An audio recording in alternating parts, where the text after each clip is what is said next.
Which brings me to opioid misuse and the failure of CMS Part D to actually require the plans to submit to you potential fraud and abuse. Is there some reason why you are not requiring the plans to give you the evidence of fraud and abuse they uncover? I really appreciate the question because that is something that we have been re-examining, and we are now exploring making that mandatory so that there would be mandatory reporting of fraud, waste, and abuse. Well, I just hope that the exploration doesn't take very long. We got people dropping dead in my state every day. You know, talk about common sense. Why would this be hard to not do immediately? I mean, what studies would you need to do if a Part D plan that is making money off our program that the taxpayers support is not reporting to you the fraud and abuse they find, then what chance do we have of really getting a handle on this? We concur it's a very important part of the program integrity, and as I said, we're working to see how we can begin to implement that. I think you implement it by saying we're going to have a rule that you've got to report fraud and abuse. Can you do that sometime in the next 30 days? I will get back to you. I'm not sure that we can do a rule in 30 days, but well, you can certainly announce you're doing a rule in 30 days. I'm happy to get back to you with our... Yeah, this hands off with these pharmaceutical manufacturers and companies. I mean, Senator Stabenow, you know, really?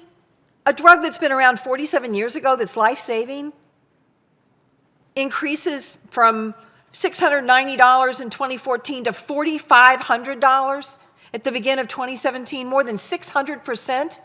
Where's the outrage? Where is CMS in this? This hands off for this incredibly unconscionable price increases that are not driven by R&D. They're driven by greed. Unadulterated greed in an area where people are dying. So I think it's great, sir, that you got $75, but what about the family that has a member they know is addicted?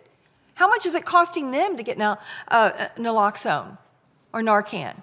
How can they afford it at a price increase of more than 600%? Why aren't we being more aggressive and going after these companies that are doing this? What is their excuse for raising these prices? Because they know they can make more money? Is there any other excuse they've given you? Have you asked them? No, I have not asked. Would you ask them? Sir, would you ask them why they're raising these prices this high? So, yes, we will. We want naloxone to be more available and affordable. There's absolutely no question about that. Well, how about... And the nasal spray naloxone, the prices are going down, as we talked about before, but we're going to do everything we can to increase generic competition, to potentially have it over the counter, to promote competition, to lower that even further. Again, this is the predominant form that's being used by states and first responders. $75 for 2 doses are where we are. I'd love to see that lower and work on mechanisms to do that. The Avizio naloxone product jumped from $690 to $4,500 in 3 years. Right.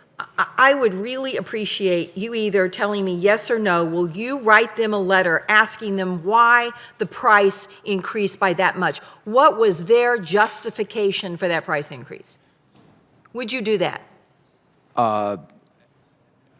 I will get back to you on whether I could write a letter. I don't know if, but let me just tell you, the $4,000 doses are not being used primarily by first responders and by states. I'm talking about families that are trying to save their family members' lives. You know how many parents I've talked to who walked into the bedroom and their child was overdosing and they had nothing, they can't afford this drug to save their life? I mean, they may need it before the first responders get there. I just want you all, this hands-off deal about pharma is wrong, and I want you to be as mad as I am about it.